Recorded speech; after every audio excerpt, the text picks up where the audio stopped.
Well, good evening. A slight cock up there. Right at the beginning, I went live, stopped, and then the scheduled stream stopped.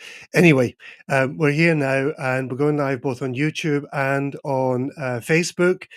I'm here on my own tonight, and I've got a few things I want to share with you. If you feel that you wish to, we're going to try. I'm going to try to see if we can take any live calls coming in tonight. I've been playing around with cables and things, and if you fancy trying that, then please feel free to have a go. I'll put my number up on the screen, so WhatsApp call is fine, doesn't cost anything, and we can see if that works or not. If it does, there's maybe something we can use in the future. If it doesn't, then we'll bin the idea. Okay. First of all, I want to congratulate. Let me just put this up on the screen first.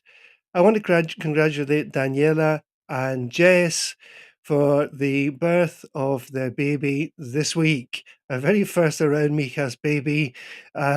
Nick, Daniela, Jess, congratulations. We're glad everything has gone well, and we hope you're going to get some sleep soon. And lots of love from all of us who share in the Around Mijas um, live streams. Okay, so um, I think maybe we should just, I don't know, do this live stream from the beach or something like that. You know, my office is a bit boring. So let's just see if it's going to let us go to the beach. Oh, there we are. We're down in La Cala Beach. Thanks to Krista Lagerfeld for the photo. So we're coming live from La Cala Beach today. Uh, I've got a bit of a halo if I move too much, so I'll try not to do that. Um, but what I want to um, really fill you in on some of the things that I'm working on at the moment, and these are things that have been brought to me by local residents. Um, seems to be an awful lot happening with in urbanizations, and particularly where there's a lot of building going on in urbanizations. And I will be meeting on Monday morning with Andres Ruiz, who is the councillor for urban development, to see if we can get some answers on some of these. What one relates to a project to build a set of paddle courts in the middle of an urbanization in what at the moment is a kind of park area. It is privately owned. But of course, the residents around it are concerned for a lot of reasons, not to mention the noise, the traffic, and the roads really are not designed for very much traffic. There's no parking. And if they decide to put a restaurant or something in there, which I guess they will, which may be open to the public, then parking could be a major issue. That's one area. Another thing is coming up the Casa Banderas, which is these new buildings on the top of the hill above La Cala. There are some concerns up there that there's a road coming down which says Via Alternativa, which is really as an alternative route to avoid heavy traffic on the main roads and things like that. And um, it's tarmacked partway down and then develops into a dirt track. So if anybody follows that they might be having some problems. And other difficulties up in Mijas Golf. It's not an old development at all. But I want to ask why it was allowed to go ahead with this project and not actually build into it any on-road parking. So the road is literally 2 cars wide. Yeah, I'm sure the residents have somewhere they can stick their own cars, but if they have visitors or whatever, there's nowhere for them to park their car. And I really would like to know what the thinking behind approving a project like this is that doesn't have any on-street parking. That's and the parking issue is something that I've seen many times in many of the urbanizations. But this is a relatively new development, and I would like to see what the reasoning behind sort of approving that without any parking really was. Okay. I'm gonna put my number up if anybody's brave enough to want to try to phone in. I have no idea if it's going to work or not, but, here's my number if you want to try and give me a WhatsApp call, just to see if it works, if the technology works or not. Okay, I I want to share you this is the humor of my colleague, Mario Bravo, and, um let me share this with you, and I will tell you what it's all about. Okay. Oh, no, go away. Sorry about that. Right. This is what we've got here. Um, I'll take the chat screen off for the moment. Um, Mario says the Mijas Council has just contracted used cars for the local police. One of them has got 268,000 kilometers. Um, and then we ask why the baddies get away with it. Okay, let me tell you what this story is, and this actually comes from the council meeting at the end of January. A question was asked about cars from the local police. Now, you have heard many times, if you've been following us, that Mijas Council over the last several years has been terrible at actually maintaining contracts with companies, and that's from car rental. Because obviously the police cars are not bought by the council; they're leased by the council. Um, but contracts for all sorts of things, for electricity, for Vodafone, for the lifts, which is why we've had so many lifts out of order for so long, because there were no contracts actually in vigor for them to be repaired. And the police cars are actually subject to leasing by contract. Um, the problem was the contract ran out and it wasn't renewed. So we now have a company leasing cars, and Mijas has not been doing terribly well at, shall we say, paying the bills. So this company, who was leasing the cars, and there was no contract, decided, no, we're taking our cars away. So now we have no contract, and oh, Mark is saying, just put the chat on. I'm about to drive for 5 minutes. My data should keep working. Okay. um, there's no contract, therefore no cars. So what they had to do was do a kind of makeshift job and find a company that would give them rent them some cars, possibly short term, because I don't know what the contract arrangement was. And basically, Mijas police have ended up with rather a lot of second-hand cars, some with very high mileage, which is a bit concerning when we're talking about the police and emergency services here. Um, the mayor's reaction to this, this was actually asked by another colleague, Marco Cortez, and the mayor's reaction to it was, well, we had to get some cars somehow, and what do you expect the police to do? Drive around in taxis? Well, no, Mayor, we expect the council to have contracts for cars in good condition for the local police. So that's something that's that's it's kind of ongoing, because the whole system of contracting and things is still not going very well. Rubbish collection's been out of contract for a very long time, although I think that is now being sorted, and really many of the council services are operating without a contract. Okay, another thing which is, the Mika's beaches are, it's kind of an ongoing problem, isn't it? Um, we know, if you live here, we know that, every year many of the beaches get washed away, and, okay, Mark's just sent us a comment there. If the UK cars confiscated from the like of drug dealers are given to the police to use, why don't they do the same in Mijas? Yeah, well, I think that it's not Mijas police that actually confiscate these cars. So maybe they do that for the Guardia Civil. I'm not very sure, Mark, but it's a good idea. Um, Yeah, beaches is an ongoing saga in Mijas. I'm not wanna bore you, but, several years ago, 80,000 euros was put aside for a study into the currents and the beaches and what would need to be done to protect them. It's never actually been spent, and we know that scenes like this, happen very frequently. If I can just share this screen with you. Um, this is in the area around, Calonda. You can see, the beaches are not looking very good. They've been washed away and washed way back, with the winds and storms that we had quite recently. Makers Council haven't done anything to take serious action to protect the beaches. But what we do here is, well, there's two things. Um, I'm going to show you a couple of photos. This one is, you know where this is, the beach heading in towards Fuengirola. I think this is, heading towards Sheriff's Bar. Let me just put that up there for you. Sorry. This area here.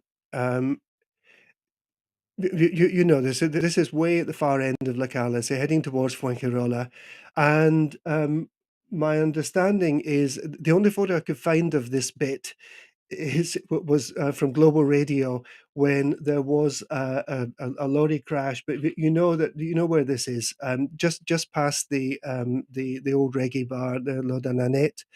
Um, they're going to be contracting an artist to paint these walls. I'm sure they'll look very nice. I'm sure the artist will do a very good job. But we are really still competing with much nastier looking scenes, such as I've just shown you, along the beach.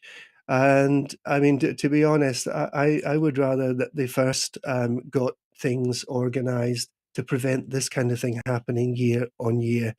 And we know that part of the foundation of the boardwalk was washed away as well. Yeah, it's Mother Nature. Yes, it's the sea. It's very powerful. But if we don't do anything to try to protect the beaches, we have 14 kilometers of coastline here in Mijas, and the beaches are one of the biggest pool for tourists. So we really do need to. I think we should be doing something serious. The Councillor for Beaches has said that they're going to set aside 1.8 million for the beaches for this year. Well, it's interesting because we don't actually have a budget for this year yet. Nothing has been presented, so we don't know really what's going to happen with budgets. Um, so. Um, I'm terribly sorry. I said that was Mark that made the comment about the confiscation of cars. It was Ron. Sorry, Ron. I'm looking at too many things here. But yeah, I don't know what happens to the cars there. Okay. Uh, I really want to ask you what you think of what is happening in Mijas at the moment. I'm going to put my number up here. If you want to try to phone in or you want to use the comments, please feel free to do so. Um, uh, One of the biggest complaints I get on a daily basis is still the amount of construction. There are thousands, and I'm not exaggerating, thousands of new apartments being built around Mijas. The larger part of these is concentrated in the just to the north side of La Cala, in Chaparral, in Torrenueva, and the building doesn't just there's no sign of it stopping, to be honest. I wonder what your thoughts are on that. We have had some word as well that there may be some disruptions to the water supply, and I'm tying this in with building because new buildings need water supplies. there are serious problems with the actual volume of water that's available for us. We're needing some rain very soon, but also problems with the infrastructure for water. And people around, really from the eastern part of Mijas, I think it is, from sort of La Cala, Chaparral. I don't have an exact description of where, maybe suffering some problems with the water supply over the next week or so, while they do some urgent repairs to the infrastructure. Okay. Um, Right, you're not very talkative tonight, folks, but that's okay. I'll blame that on me missing the scheduled one and coming in later. Um, we've got a number of people listening. Oh, I was also going to say that they do say that imitation is the most sincere form of flattery. Well, I'm very pleased to see that our mayor now, over the last few weeks, now has his own show on Mijas Communication, and the head of the Ciudadanos group, who is in coalition with him, now also his show every week on Mijas Communication. Just like, around Mijas, but we got there first, folks. The only real difference is I do this from my study, or today from the beach. Um, and they have almost a €3 million budget to do there. So theirs is a bit fancier than mine, and goes out a bit differently. But I'm not really sure how many people listen into to Mijas 340. Even within the Spanish population that I know, that there are not many people that say, "Oh, let's turn on the telly and watch Mijas 340." But it does cost us a lot of money. So I'm glad to see the mayor and his number two from Ciudadanos are both using this to good advantage to get their message out there. Um, Okay, what do we got here? Mark says, um, "My phone data worked." Is that Roberto's now? Hi, Roberto. And Anne McConnell, and comments, "Most weeks, I'm really grateful to that answer. In the early 80s, Mijas was the richest municipality in Spain and the third richest in Europe. What happened?" Well, actually, Anne, Mijas is still a very rich municipality. Mijas still has somewhere around €100 million in surplus. I don't think there are probably that many municipalities that could boast that. It's a very wealthy municipality. Um, the problem is that due to the fact that Mijas Council have never submitted accounts to the Accounts Commission for the last 4 or 5 years, and the fact that they don't have a plan for financial stability, it means that accessing that money is not really that easy. Plus, they don't pay the suppliers on time within the 30 days, and that's another factor.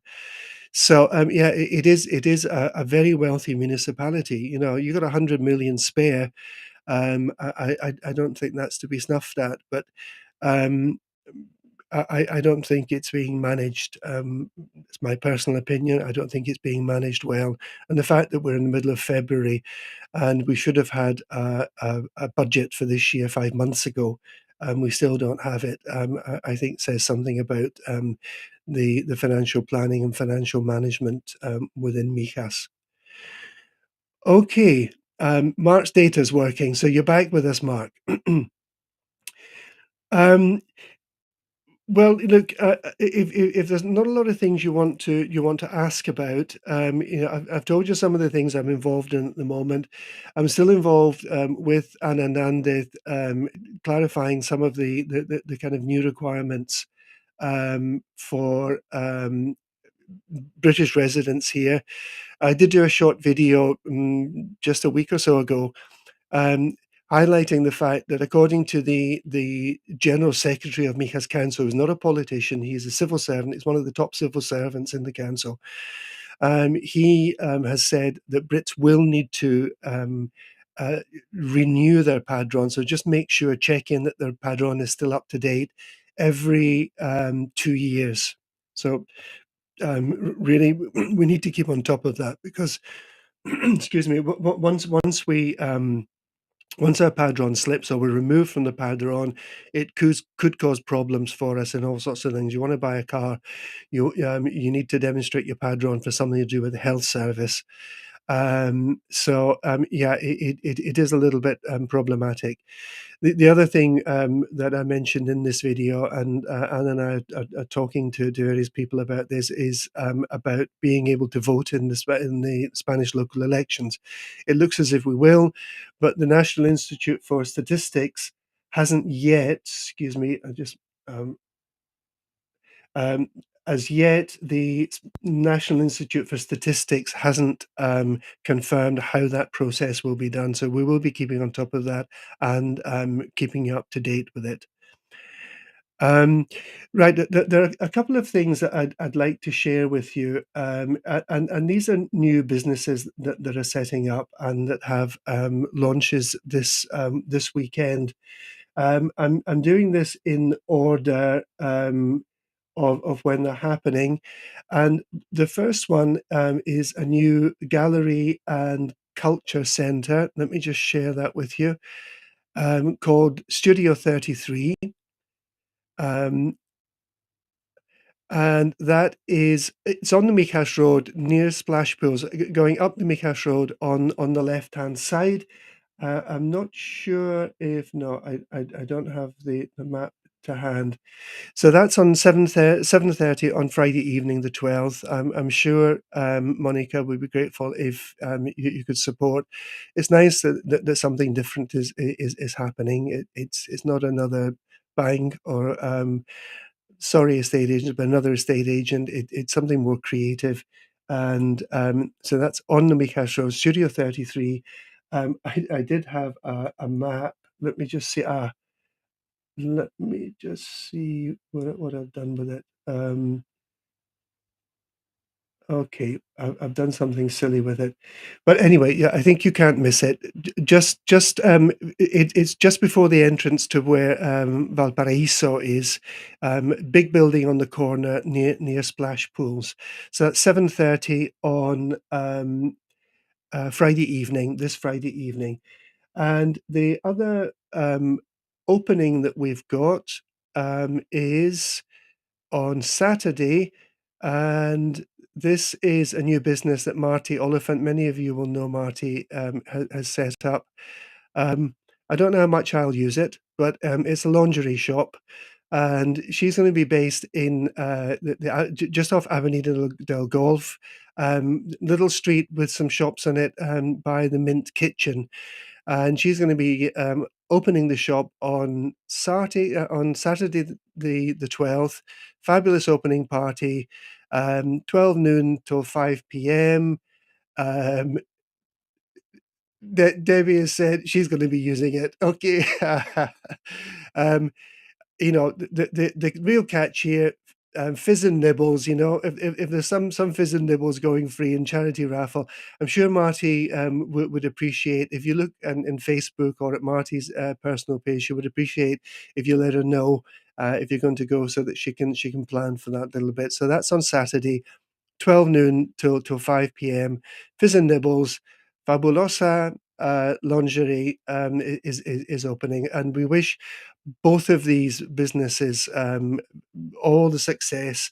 Let's hope we're reaching a point where life is beginning to return to normal a little bit, and I shall certainly be heading out tomorrow night to the opening of gallery Studio 33, which, as I say, is just on the Mijas Road, just before the entrance to what was, it's closed at the moment still. Um, oh, sorry, they're both on the 12th. They're both on Saturday night. I don't know why I had Friday in my head. 12th of February, lunchtime, Marty on Avenida del Golf, and in the evening, Studio 33. So, that's a little bit of an update, folks. Uh, my work day really kind of varies quite a bit from day to day at the moment. I'm still meeting with people, still dealing with a lot of things over the phone, still trying to raise things with counsellors. I have to say there are one or two who are very good at replying and some who are not.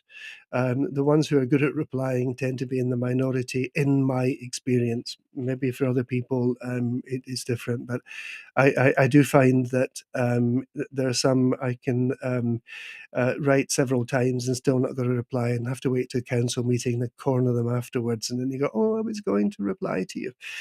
But I am meeting with the urban planning councillor. I'm also trying to negotiate some things for neighbour up in Riviera with the roads councillor, where there's a problem up near the lady in the bath. These people are working collaboratively with me, and let's hope we can get some things solved. We will be back next week, folks. Same time, Thursday. I hope you have a great weekend, and we will bump into you at some of the openings from 12 o'clock on just off Avenida de Golf by Mint Kitchen, the Fabulosa Lingerie, and Studio 33 on the Mijas Road, just by the entrance to Valparaiso at 7:30 in the evening. Have a great weekend, and we'll catch up with you.